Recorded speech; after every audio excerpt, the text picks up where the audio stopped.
먼저 이제 살펴볼 내용은 현재 미국은 이 러시아 우크라이나 전쟁을 끝낼 생각이 없죠. 전쟁을 끝낼 생각이 없다는 이 말은 현재 이제 운송 루트가 변경될 일이 없다는 말이고, 결국에 이제 우림 역시 이 과거처럼 되돌아가기도 어렵다는 말이기도 합니다. 물론 이제 개인적인 생각도 이 전쟁이 끝난다고 하더라도 다시 이제 예전처럼 돌아가는 게 어렵다고 생각을 하는데, 이걸 이해한 상태에서 최근에 이제 탱커 시장에서 벌어지고 있는 이슈 중에 하나는 이 러시아산 디젤이 북아프리카로 하역된 뒤에 이러한 물량들이 다시 사우디나 브라질 같은 목적지로 보내지고 있다는 것입니다. 이 차트를 보면 최근 러시아산 디젤의 상당량이 여기 이제 튀니지로 보내지고 있는 걸 볼 수 있는데요. 그리고 이제 이러한 물량들이 다시 중동이나 남미로 보내지고 있다는 것이죠. 따라서 이제 굉장히 비효율적인 방식으로 운송을 하다 보니까 이 운송 시간이 길어지면서 톤데이가 늘어나고, 이게 결국 이 운임 하방을 막아주고 있다는 건데, 그런데 이제 문제는 이 전쟁이 끝나더라도 이러한 루트가 유지될 거라고 보는 시각이 이제 늘어나고 있다는 것입니다. 그래서 탱커가 몇 년 동안 강세를 보일 거라는 얘기가 이제 그래서 계속 나오는 것이죠. 다음으로 살펴볼 내용은 최근 조선사들과 관련 있는 이슈인데요. 그 중에 하나는 바로 보시는 것처럼 이 신조선가가 오르고 있다는 게 있습니다. 이 12월 이후에 이제 계속 반등을 하고 있는데요. 그런데 이제 이 기사에서는 이러한 신조선가가 조만간 꺾일 수도 있다고 언급을 하고 있습니다. 왜냐하면 최근 조선사들이 컨테이너선 또 LNG선 발주를 못 받으면서 이러는 사이에 인도 선박들은 늘어나면서 이 가용 슬롯들이 생길 거고, 뿐만 아니라 그간 문을 닫았던 중국 조선소들이 다시금 문을 열기로 결정을 하고 있기 때문입니다. 실제로 현재 두세 개 정도의 이 중국 조선소들이 다시 문을 열기로 결정을 했는데요. 물론 이들 조선소들의 기술력이 아직까지는 부족할 수 있겠지만 물량으로 보기에는 선가를 낮출 수 있다고 보는 것이죠. 그래서 중국 조선소들이 열리니까 최근에 국내 엔진 관련주들이 좀 좋은 흐름을 보이는 이유 중에 하나가 이런 이유도 있지 않을까 싶습니다. 아무튼 만약 신조선가가 하락한다면, 그리고 원자재 가격이 계속해서 오른다면, 이건 조선사한테는 별로 좋은 소식은 아니죠. 물론 그렇다고 해서 무조건 안 좋다고 생각하기보다도 좀 이런 시나리오도 염두에 두시면 어떨까 싶습니다. 마지막으로 이 기사의 내용을 보면 리즈베리 탱커스의 CEO가 이런 말을 했는데요. 오래된 탱커를 더 오래 운항하는 것이 가능하다는 것입니다. 특히 20년 된 탱커를 버리는 건 이 우스꽝스러운 행동이라고도 언급을 했는데, 그러니까 돈이 되는 걸 왜 버리냐는 그런 뉘앙스인 것이죠. 그래서 최근 들어 수에즈막스 탱커 발주가 일부 나오고 있긴 하지만 VLCC 발주는 여전히 보수적이고, 또 해운사 대표가 이런 마인드를 가지고 있는 만큼 아직까지 탱커 대량 발주는 조금 더 기다려봐야 되지 않을까 싶습니다. 먼저 살펴볼 내용은 향후 탱커 수요가 증가할 것이라는 이유에는 이런 관점도 있습니다. BRS는 유가 하락으로 인해서 각 국가들이 이 재고 확충을 위해서 탱커에 대한 수요가 늘어날 거라고 언급을 했는데, 그러니까 유가가 쌀 때 많이 비축해 놓자는 것이죠. 그러면서 최근 5월에서 6월에 도착할 예정인 이 VLCC의 수가 늘어나고 있다고 하는데요. 그러니까 지금 계약해서 5월에서 6월 정도의 인도를 받는다는 건 이 현재 계약한 물량들이 늘어나고 있다는 거고, 결국에는 이걸 실어나를 탱커 수요도 늘어날 것이라는 점입니다. 그래서 현 시점에서 탱커를 보유하고 계신 분들은 좀 장기적으로 이런 생각도 해볼 수 있는데요. 물리적으로 앞으로 배가 가장 부족한 시점은 2026년 정도라고 하는데, 특히 2028년이 되면 이 08년도에 해운 대호왕 시절에 건조된 선박들이 20년이 넘는 해가 됩니다. 최근 들어 탱커 사용 기간은 25년까지 늘린다고는 하지만, 보통 20년이 넘어서면 이 메이저 해운사들이 스팟 운임을 주지 않죠. 따라서 지금 운임이 급등을 하더라도 2028년까지 길게 생각해보면 공급은 더 안 되고, 가용 선박들도 크게 줄어들기 때문에 운임 역시 더 오르는 구조가 되어버립니다. 그리고 이러한 흐름은 2028년에 이루어지는 게 아니라 몇 년 앞서서 선반영되는 것이죠. 그래서 탱커 같은 경우 지금 주가가 높고 또 운임이 높다고는 하지만, 반대로 이 차트를 보면 08년 대비 15년씩 탱커 가치는 이제 아직 절반 정도밖에 안 왔습니다. 다음으로 나온 기사는 전 세계 선박들이 빠르게 노화되면서 결국에 조선사와 해운사 모두 순풍이 불 수밖에 없다는 기사인데요. 기사 내용을 보게 되면 작년에 선령이 21년 이상이 된 탱커는 21% 증가를 하고 있고, 그 다음에 벌크선은 10%, 컨테이너선도 21% 증가를 했다고 언급을 하면서, 그렇지만 지난 2010년부터 전 세계 조선소 용량이 3분의 1로 줄었기 때문에 이러한 선박들에 대한 공급이 부족해질 거라고 언급을 하고 있습니다. 물론 가장 최근에 중국에서 일부 조선소들이 다시 개장을 하고 있지만, 사실 터무니없는, 그러니까 턱없이 부족한 숫자이죠. 따라서 이러한 현상 때문에 조만간 해운사도 그렇고 조선사도 순풍을 겪게 될 것이라는 점입니다. 그러니까 해운사는 배가 없어서 운임을 높게 받을 수밖에 없기 때문에 훈풍이고, 조선사들은 부르는 게 값이 되는 그런 상황이 될 거기 때문에 이제 순풍이 될 것이라는 점이죠. 다음 마지막 기사는 LNG 관련 기사인데요. 현재 그 시진핑 주석이 러시아에 가서 이제 푸틴을 만나고 있죠. 어제 양국은 그 파이프라인을 통한 가스 공급을 추후에 이제 2배로 늘릴 계획이라고 언급을 했습니다. 물론 이제 중국이 추가 구매를 많이 해주고 있긴 하지만 아직까지 러시아가 유럽으로 수출하던 물량을 전부 중국이 구입하는 건 아니긴 한데요. 아무튼 이제 이렇게 되면서 최근 중국은 LNG가 아닌 PNG 방식으로 천연가스를 계속 수입을 하고 있는데, 이러한 기조 역시 이제 앞으로도 그 LNG보다도 이제 PNG 방식으로 더 많이 이제 수입할 것으로 보이죠. 따라서 이렇게 되면 추후에 이제 LNG 선에 대한 수요는 중국도 중요하지만 철저하게 이제 미국과 카타르를 봐야 됩니다. 그러니까 현 시점에서 두 국가에서 수출량이 늘어나는 건 맞는데, 이제 이걸 유럽이나 다른 국가들이 이제 얼마나 수입을 하는지에 따라서 이 LNG선 공급 과잉 문제가 불거질 수도 있고, 이제 그렇지 않을 수도 있기 때문이죠. 그리고 특히 이제 만약 아시아 국가에서 LNG 수입이 장기적으로 줄어든다고 하면 이는 결국 그 톤데이에 영향을 끼치는 만큼 이제 운임에도 영향을 미칠 텐데, 따라서 이제 LNG선 시장을 긍정적으로 보시는 분들은 좀 이런 부분들도 장기적으로 좀 염두에 두고 계셔야 될 것 같습니다. 오늘은 이제 어제 이어서 조선사와 해운사, 특히 이제 이 탱커 선사들 모두 웃을 수 있는 시기가 올 수 있다는 얘기를 좀 더 이제 해볼까 하는데요. 일단 기사에서도 언급하듯이 현 시점에서 클락슨에 따르면 이 탱커 오더북 현황은 2.7%로 사상 최저 수준에 머물러 있다고 합니다. 특히 VLCC의 경우 1.7%에 불과한데, 최근 미국의 원유 수출량이 사상 최대치를 기록하면서 VLCC 운임 역시 10만 달러를 돌파했죠. 그런데 이런 상황에서 내년에 인도될 VLCC는 0척, 그리고 이제 내후년에 인도될 VLCC는 한 척밖에 없습니다. 그러면 이제 일전에도 여러 차례 말씀드렸지만 대체 왜 선사들은 탱커 발주를 안 하는 걸까요? 크게 세 가지 이유가 있는데요. 먼저 첫 번째는 향후 선박 연료에 대한 불확실성 때문입니다. 당장 LNG만 하더라도 몇 년 전에는 엄청나게 저렴했는데 최근 사이에 가격이 엄청 올랐잖아요. 이런 상황에서 현재는 메탄올이 앞서가고 있지만 바이오 연료나 암모니아 같은 연료들도 추후에 어떤 식으로 공급될지 모르기 때문에 선주들 입장에서는 앞으로 어떤 연료에 포커싱을 맞춰서 발주를 해야 할지 모르겠다는 것입니다. 그러니까 일단 눈치를 보면서 중고 선박들을 매입해서 쓰자는 것이죠. 여러분이 만약에 이제 친환경 자동차를 사긴 사야 되는데 앞으로 어떤 연료가 대세가 될지 모르기 때문에 현재 그 대세가 되는 중고차를 사는 것과 같은 이치인 것이죠. 두 번째는 탱커가 싣고 다니는 화물 때문인데요.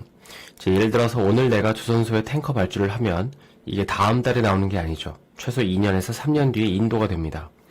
그리고 이렇게 발주가 된 탱커는 20년에서 25년 정도는 사용이 돼야 되는데, 그러니까 이 말은 오늘 발주를 하면 2025년에 인도를 받아서 2050년까지는 사용을 해야 된다는 그런 말이 되는 것입니다. 그런데 최근 전세계 추이를 보면 탈탄소화를 주창하면서 이 온실가스 배출 주체들한테 계속 페널티를 주고 있잖아요. 그럼 이런 상황에서 앞으로 석유 수요가 언제까지 더 증가할까요?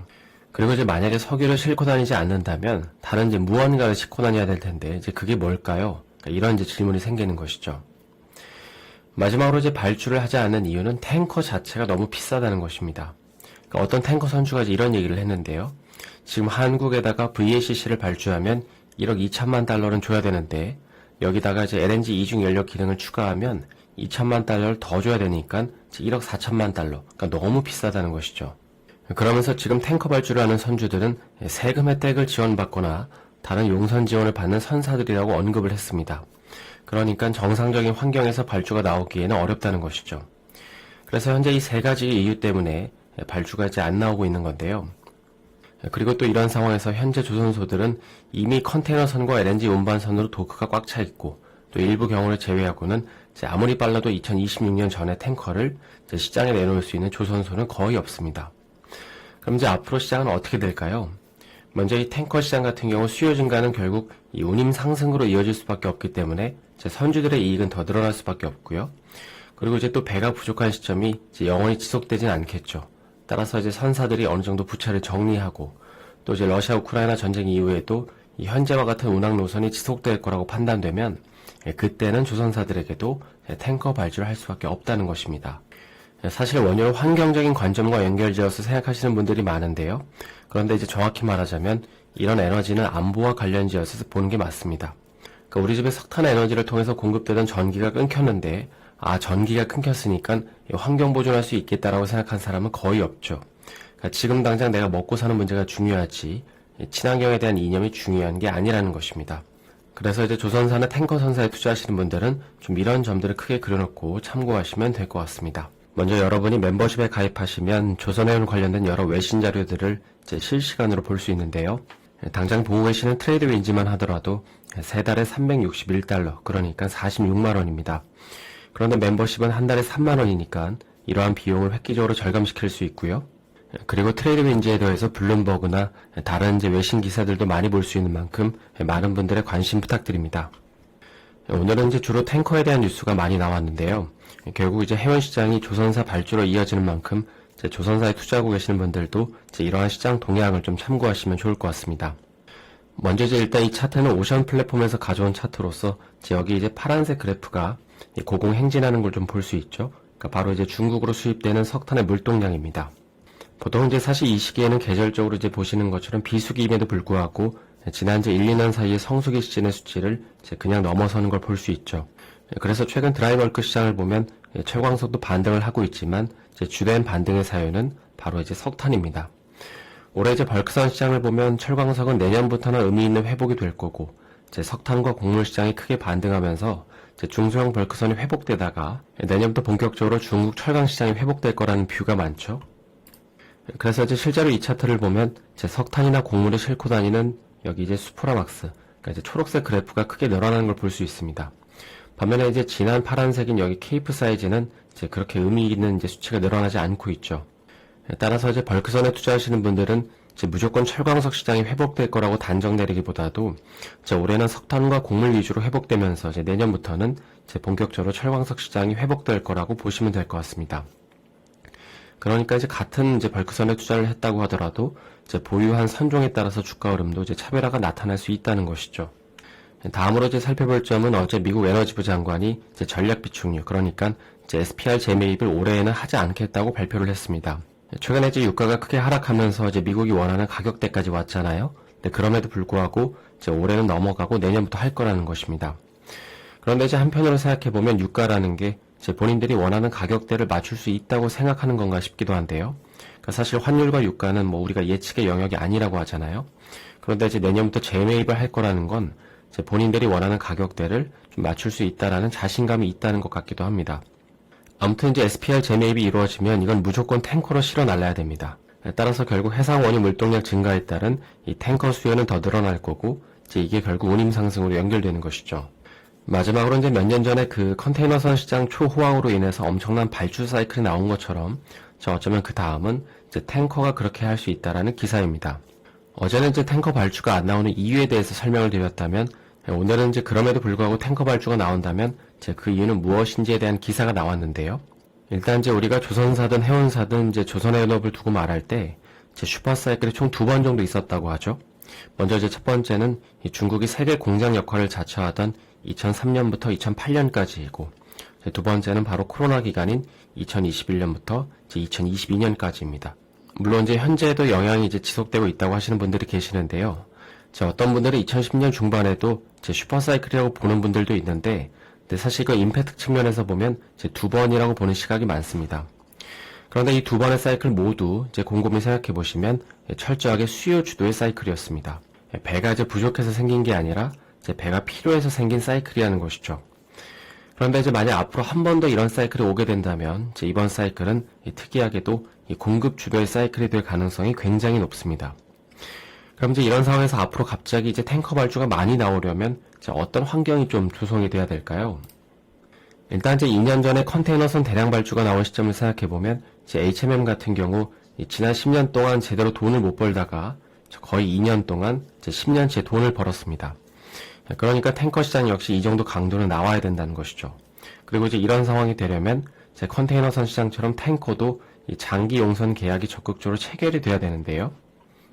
그러니까 이 말은 몇 년 뒤에도 현재와 같은 운임으로 계약을 한다는 거고 몇 년이 지나더라도 최소 이 정도 운임이 유지되거나 이제 더 오를 거라고 기대를 할 때 이런 계약을 맺는 것입니다.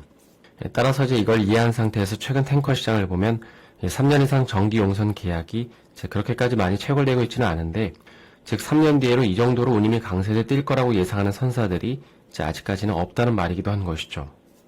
그런데 이제 여기 보시면 최근 그 스콜피오 탱커스를 비롯해서 일부 탱커 선사들이 이제 스팟 운임에서 장기 용선으로 이제 계약을 옮기고 있습니다. 이 기사에서도 언급하듯이 스콜피오 탱커스의 경우 113척의 탱커 중에 한 15척 정도를 이제 3년에서 5년 용선 계약을 맺고 있는데, 이 말은 3년 뒤에도 현재와 같은 강세를 예상하고 있다는 것이죠. 그러니까 슬슬 장기적으로 낙관하는 기업들이 생겨나고 있다는 것이고, 이제 몇 년이 지나도 돈을 벌 수 있다고 확신하는 것입니다. 그리고 이제 이렇게 번 돈은 결국 이제 탱커 선사들이 발주를 할 수밖에 없다는 것이죠.